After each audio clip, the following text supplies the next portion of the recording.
Bien, bonjour à tous. Alors, comme indiqué, je m'appelle Alexandre Casser, je suis avocat au barreau de Liège et de Charleroi. Donc, je couvre la Wallonie, le 42 est ma maison.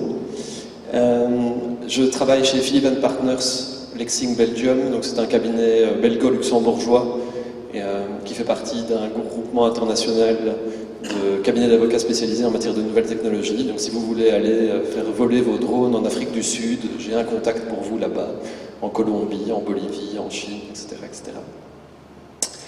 Je développe également une pratique privée. Vous avez mes coordonnées qui sont là, je ne vais pas insister beaucoup plus fort.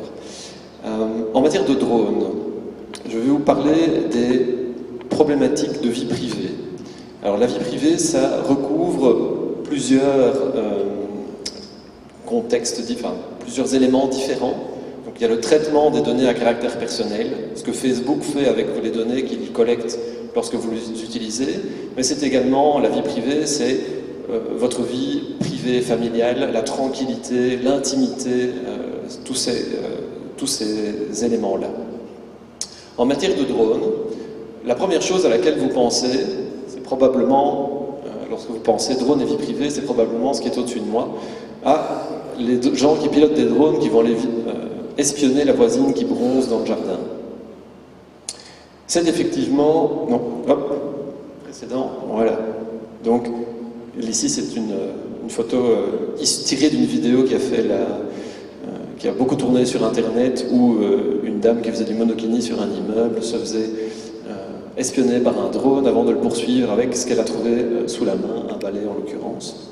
Vous remarquerez que je respecte sa vie privée, j'ai flouté son visage.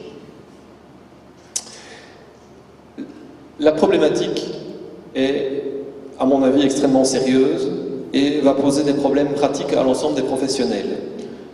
Je parle bien des professionnels, je ne parle pas des gens qui vont espionner leurs voisines, que ce soit avec un drone ou avec n'importe quel autre instrument. C'est du harcèlement, c'est la même chose, ou du voyeurisme. C'est une infraction pénale, c'est assez simple. Mais ce qu'on peut dire par là, c'est que le professionnel qui va utiliser le drone va être confronté à la protection de la vie privée, parce qu'il va capter des informations à caractère personnel, essentiellement de l'image. C'est ça qu'on vise ici. Donc l'image des personnes, cette image est évidemment protégée, on ne peut pas en faire ce qu'on veut. Et il y a des règles qui sont prévues pour un monde en 2 dimensions. Il y a des règles qui sont prévues pour les gens qui sont en train de filmer là devant moi dans la salle. Les règles ne sont pas prévues. D'ailleurs, je n'ai pas donné mon autorisation, je pense, pour l'utilisation de mon droit à l'image. Mais les règles ne sont pas prévues pour cette 3e dimension, cet élément dans l'air. Vous allez pouvoir, au départ de votre poste de pilotage, survoler une zone que vous ne maîtrisez pas. Peut-être que des gens vont se trouver sur cette zone, à proximité. Vous allez avoir des collectes de données qui ne sont pas nécessairement l'objet de la mission du vol, mais ça va être une conséquence. Et ça n'est pas expliqué, pour l'instant en tout cas, comment est-ce qu'on va gérer. Comment est-ce que je vais lever les craintes du public lorsque je vais faire des photographies, de la photogrammétrie d'un chantier? Comment est-ce que je vais éviter les plaintes des voisins? Comment est-ce que je vais être en règle en matière de protection de la vie privée, des données à caractère personnel, dans ce cadre-là, pour toutes les collectes accidentelles? Quid des collectes volontaires? Mon but est effectivement de visualiser l'ensemble des gens qui sont dans une manifestation, un peu comme les physionomistes à l'intérieur des casinos. Vous pourriez tout à fait, avec un drone, survoler des manifestations pour prendre des photos des visages. Tout ça, ce sont des craintes importantes du public qu'il faut affronter, qu'il faut lever si on veut faire vraiment décoller cette technologie, c'est le cas de le dire. Et on n'est pas certain, en tout cas moi je ne suis pas certain, que pour l'instant on utilise les bons outils. Donc, première problématique, assez générale, puis 3 autres problématiques qui sont également extrêmement importantes, mais qui sont peut-être un peu plus pointues. La surveillance étatique. Alors vous allez me dire, oui mais bon, il ne faut pas être parano, c'est pas demain qu'on va avoir les drones de la CIA en Belgique. Bon. peut-être, peut-être pas, je ne sais pas. Alors, je fais partie d'un groupe qui travaille sur la surveillance électronique des cabinets d'avocats.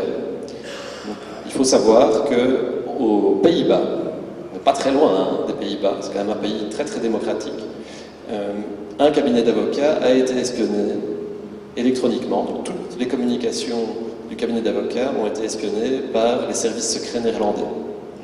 Gros scandale, il y a une procédure pour l'instant. Donc, c'est pour vous dire, on n'est pas dans la science-fiction, on n'est pas dans la parano. C'est une réalité. À chaque fois qu'il y a un attentat terroriste, qu'il y a des événements malheureux de ce type-là, il y a une montée, une volonté politique de toujours avoir plus de contrôle, plus de récolte de données, plus d'informations qui vont être collectées sur les gens.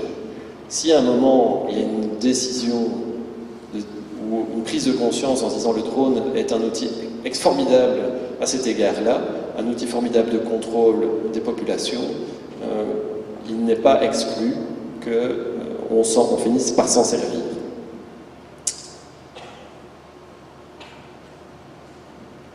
Corollaire de cette surveillance étatique, la surveillance privée, l'espionnage électronique. Donc la photographie qui est là, c'est une petite blague, mais qui est révélatrice d'un grand scandale. Donc les Google Cars qui ont sillonné le monde entier pour prendre les photos pour alimenter le service Google Street View, captaient également l'ensemble des données des Wi-Fi dans toutes les zones traversées. Donc vous aviez une cartographie des Wi-Fi avec les Wi-Fi qui sont ouverts, les données qui transitaient dessus. C'est vraiment une collecte incroyable. S'ils l'ont fait avec des voitures, il n'est pas exclu que ça soit fait avec des drones. Parce que les drones sont des outils également extrêmement intéressants pour justement collecter des données électroniques. Alors on ne parle plus ici d'images, mais on parle vraiment de données. Et plus que la voisine qui bronze dans le jardin, cette problématique de l'espionnage électronique est vraiment très très débattue parmi tous les spécialistes de la vie privée.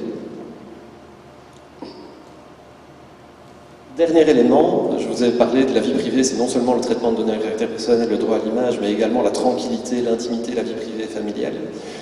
Je ne sais pas combien d'entre vous skient, font du ski. J'imagine quelques-uns quand même. Moi, j'aime beaucoup la montagne. Est-ce que vous avez déjà remarqué le nombre de gens qui skient avec une caméra GoPro attachée sur le casque? C'est, allez, je sais pas, une personne sur 3, peut-être une sur 2.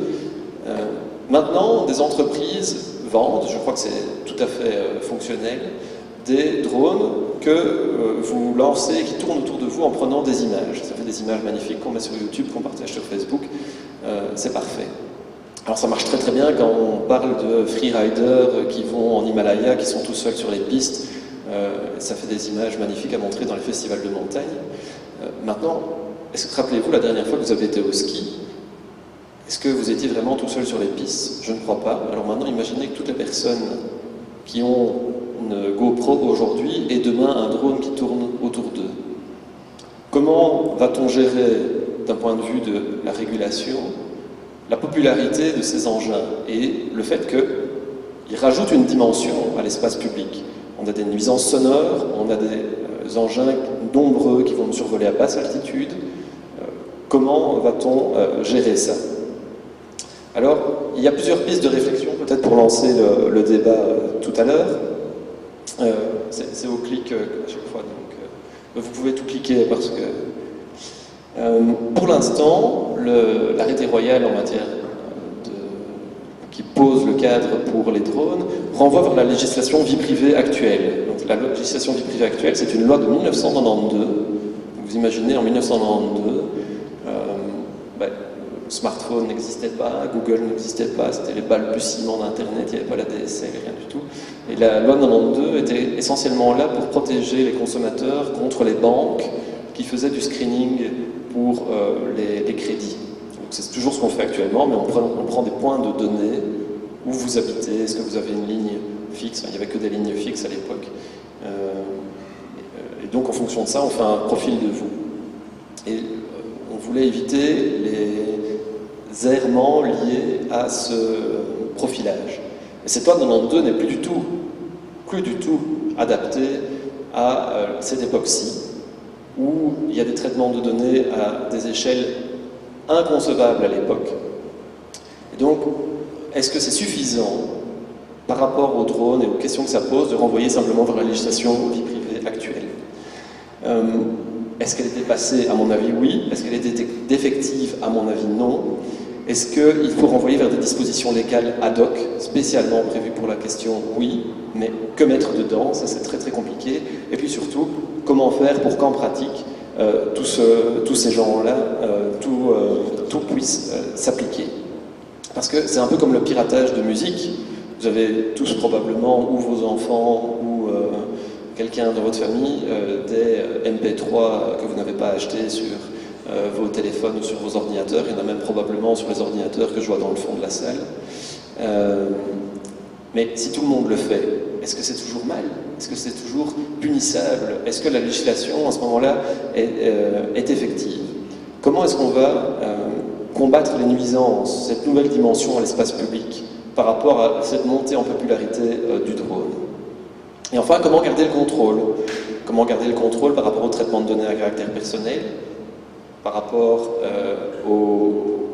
La question, c'est comment est-ce que les autorités vont garder le contrôle sur ce que les gens vont en faire, mais également, comment est-ce que les citoyens vont garder le contrôle sur les traitements qui sont réalisés par les autorités en utilisant ce nouvel outil. Donc, moi je propose d'en parler évidemment lorsque nous débuterons la table ronde. Je vous remercie.